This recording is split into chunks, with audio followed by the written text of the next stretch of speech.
It's a question we've been pondering for some time now on General Hospital, certainly since well before Victor's mad plot took off and was thwarted. Who is the mysterious femme fatale who's been gunning for Sony and his territory, and now that one big bad has been vanquished, it seems we're on the cusp of finding out who this other threat is. Ava, Austin, and Mason are caught up in this mysterious boss web, and Jennifer Smith was working with someone on the West Coast intent on moving in on Port Charles. We've gotten scant few hints other than the fact this person is a woman, and our minds have been working overtime to figure out who it could be and what ties they might have to Sony and Port Charles. Well, after the General Hospital convention, have we finally gotten our answer? Maurice Bernard teamed up with TikTok and YouTube influencer Pete Montsingo to tackle the question in a hilarious video. Montsingo attended the convention with his mom, Vicky, who just so happens to be a General Hospital superfan. She's long dreamed of being on the show, but as a little person was always told there were no roles for her. Naturally, Montsingo and Bernard proved otherwise. After explaining his mom's dream, the video sets the record straight between Sony and Vicky. It begins when the previously unflappable mob boss walks into the hall only to be called over and brought to his knees by Montsingo's mother. "Sony," she exclaims, "get back here, get over here." He stammers some apologies, but Vicky isn't having it. "You know better," she snaps when he's kneeling before her. "I don't want to hear this anymore. You know who the real boss is." "Yeah," Sony replies, "you air." Cue the General Hospital intro music. Check out the entire hilarious video below to see the revelation all go down. Vicky, of course, isn't the mob boss, at least we're pretty sure she isn't, but more than a few fans chimed in to say she should be. As L.D. Walters wrote, that was some legit acting. He looked terrified.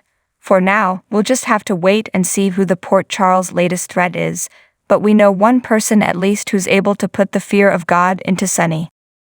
Today on General Hospital, Carly puts her foot in her mouth with Olivia, Curtis celebrates his birthday with his family, and Zeke spots someone he knows. At the hospital, Sasha and Gladys arrive to meet with Sasha's doctor to dissolve the guardianship. Gladys doesn't want Sasha to jump into terminating this guardianship, but Sasha has given it great thought. Gladys reminds her she almost cracked on TV. Sam and Dant appear as Sasha tells Gladys she didn't break thanks to Cody. Sam notes, "You have to admit, Gladys, Cody did save the day." Gladys fumes that he stole a bracelet from her, but Sam notes that hasn't been proven. Sasha asks Sam and Dant if they are here to see Willow. Dant explains they're here for Ned. Dant steps away to take a call, and Sasha tells Sam she's hoping to end her guardianship.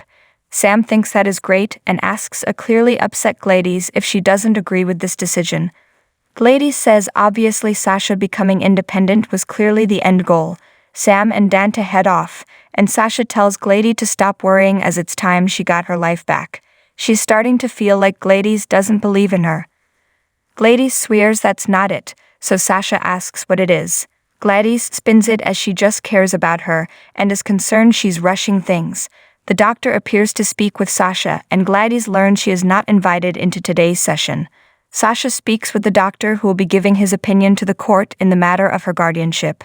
The doctor asks about the traumas she's been through and her relationship with her guardian. Sasha says Gladys will always have her best interest at heart, even if they have butted heads. He wants to hear more about their butting heads.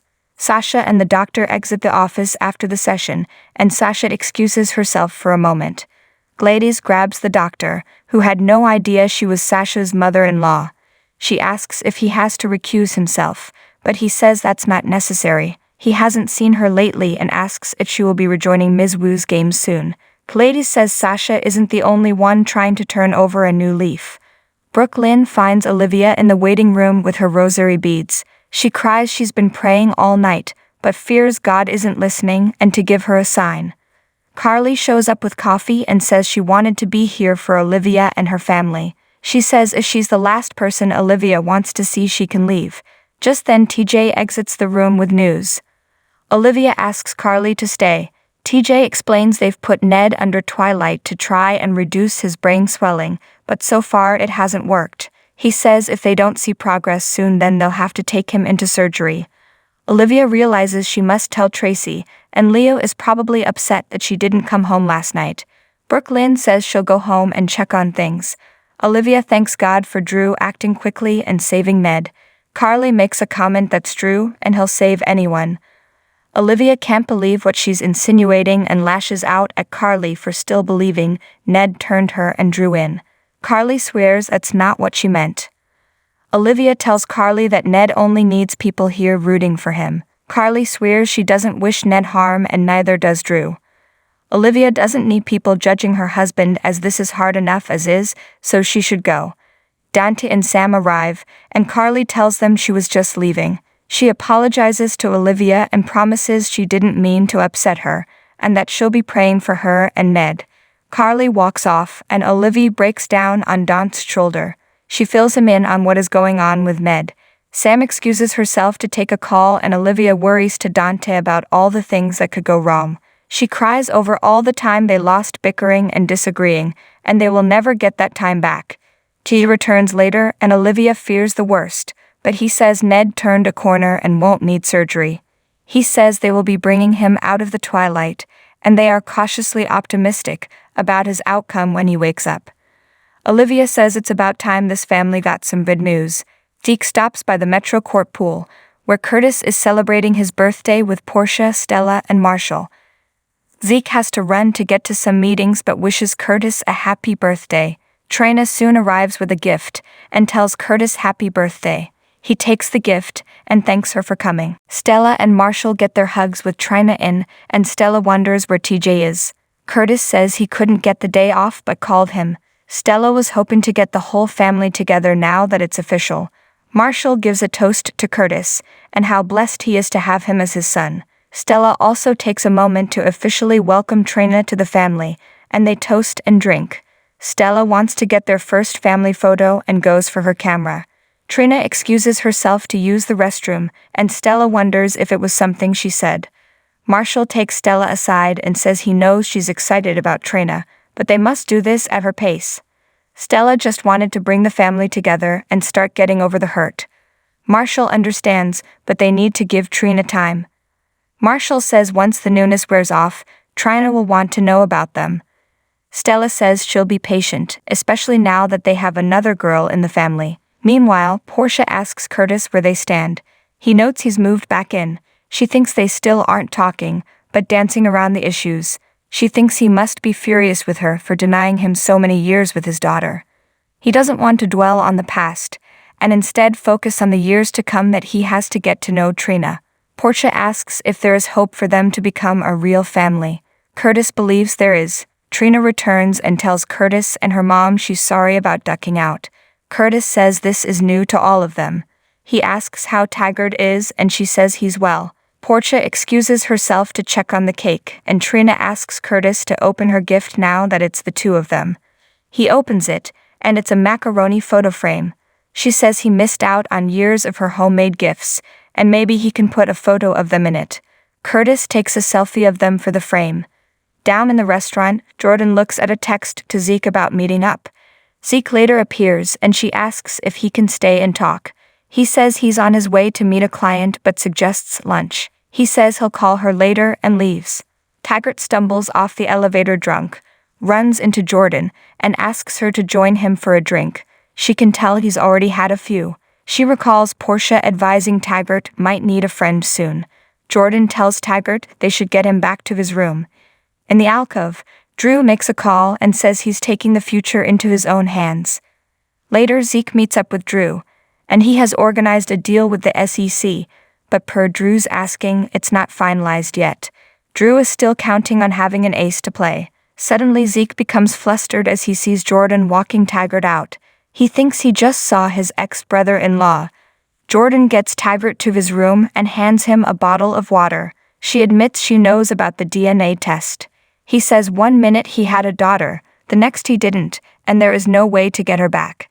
He was hoping that the test would be in his favor, but it wasn't, and he was crushed.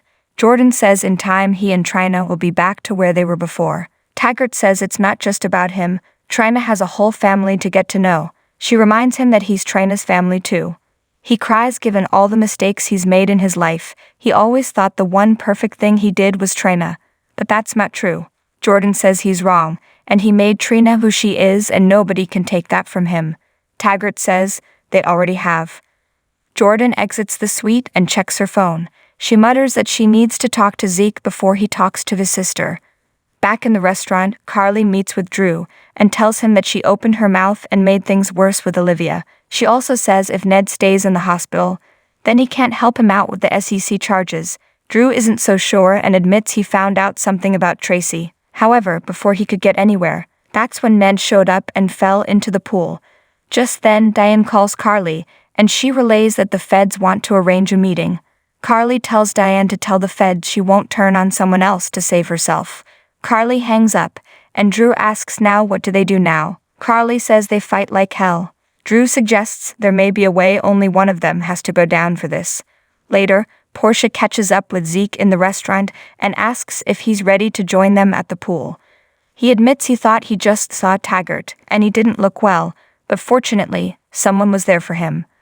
On the next General Hospital, Zeke asks if Jordan has something to tell him. Curtis tells Stella anything he would wish for, it's all coming true. Ava pushes someone to go to him and tell him the truth. Trina tells Spencer that she has a request. Tracy meets Cody and says, that won't help you with me. Carly tells Drew, my mistake, my consequences. Sonny says to Minna, you just said if, is there a question?